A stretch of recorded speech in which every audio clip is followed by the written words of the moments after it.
Alegato especial en defensa de una tesis. Los libros que exponen una tesis son mucho más interesantes que los puramente descriptivos. Y tienen también la ventaja de que su contenido quedará más fácilmente impreso en la mente del lector. No hay nada malo en el hecho de que un historiador económico exponga una tesis, pero con ciertas condiciones. Como escribía tiempo atrás R.H. Tawney, mientras que los historiadores suelen ser muy severos al criticar las fuentes, no siempre ejercen la misma severidad crítica frente a lo que ellos mismos escriben o defienden. Cuando hay por medio una tesis que defender, puede ocurrir que el estudioso se apasione con esa tesis propia y pierda el necesario espíritu crítico. No es difícil encontrar elementos de apoyo incluso para tesis disparatadas. Empezando por la retórica de las citas. Por muy errónea que pueda ser una tesis, su autor encontrará siempre, en la vastísima bibliografía existente, algún libro o artículo que ofrezca puntos de vista similares al suyo.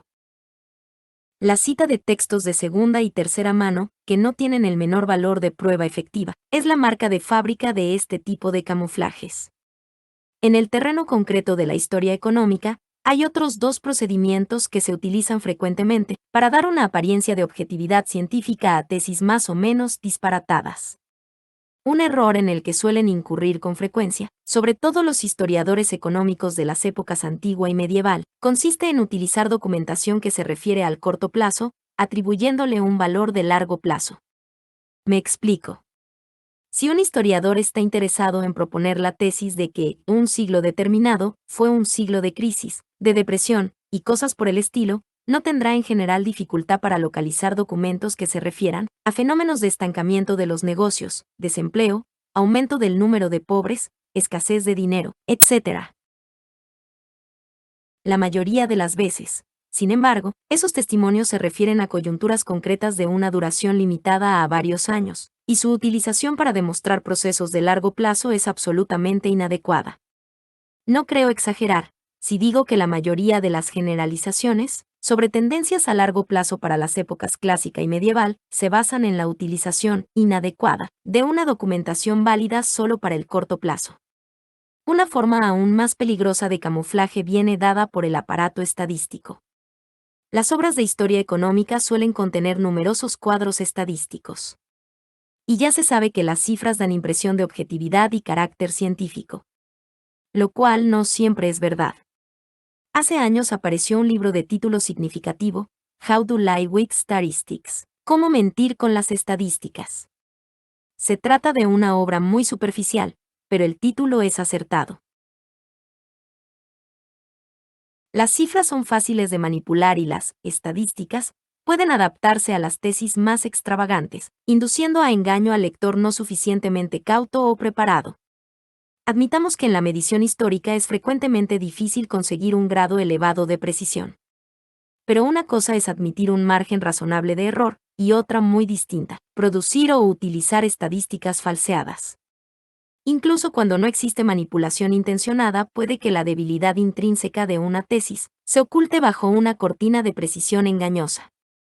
En su obra clásica American Treasure and the Price Revolution in Spain, Earl J. Hamilton calculó un índice de los salarios nominales en Castilla entre 1501 y 1650, tomando como base 100 la media de los salarios de la década de 1571 a 1580.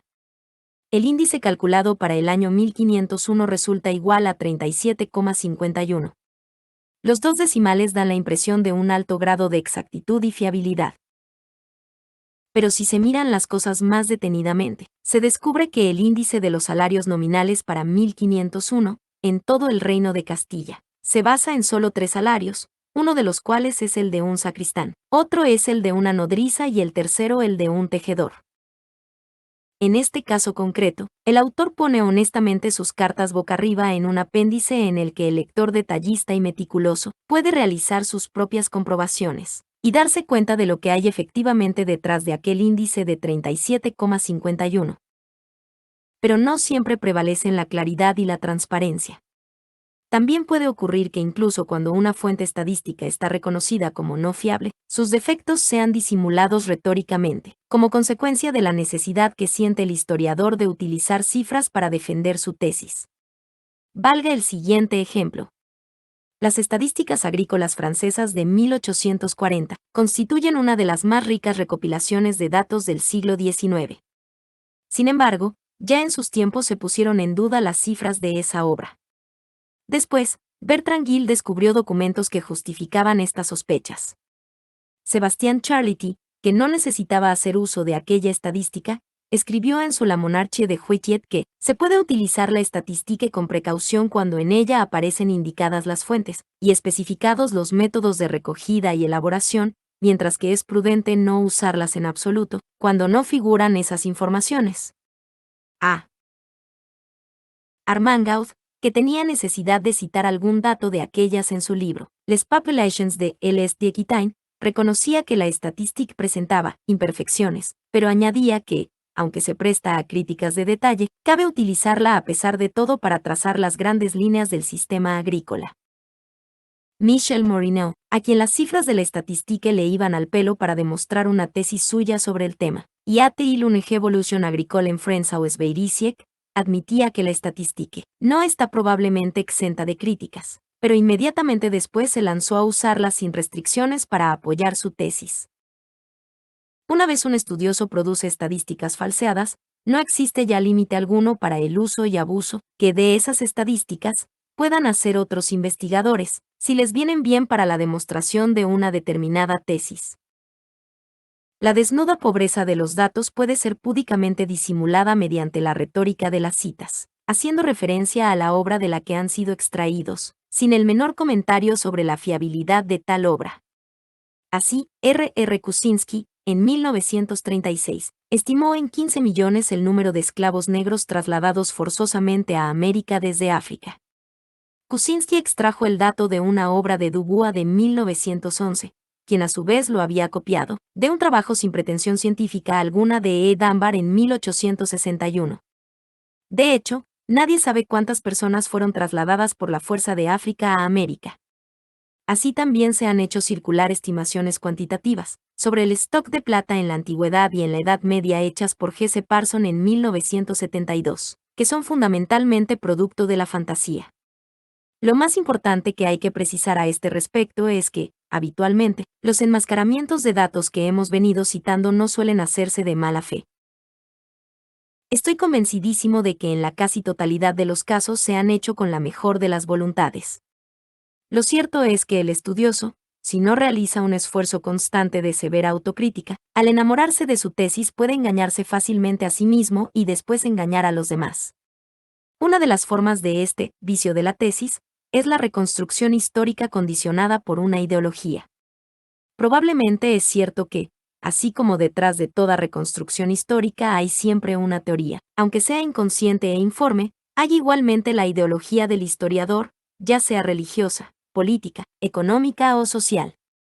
Dicho de otro modo, la reconstrucción histórica es inseparable de la personalidad y de las convicciones socioculturales del historiador, pero hay historiadores e historiadores, y hay ideologías e ideologías. Hay historiadores que saben dominar sus propias convicciones y no permiten que se impongan a su labor histórica. Otros, en cambio, hacen de la reconstrucción histórica el campo de batalla de sus convicciones políticas, religiosas o sociales. Hay ideologías poco obstructivas y otras que causan estragos en la reconstrucción histórica. A lo largo del último siglo las dos ideologías más omnipresentes han sido el nacionalismo y el marxismo.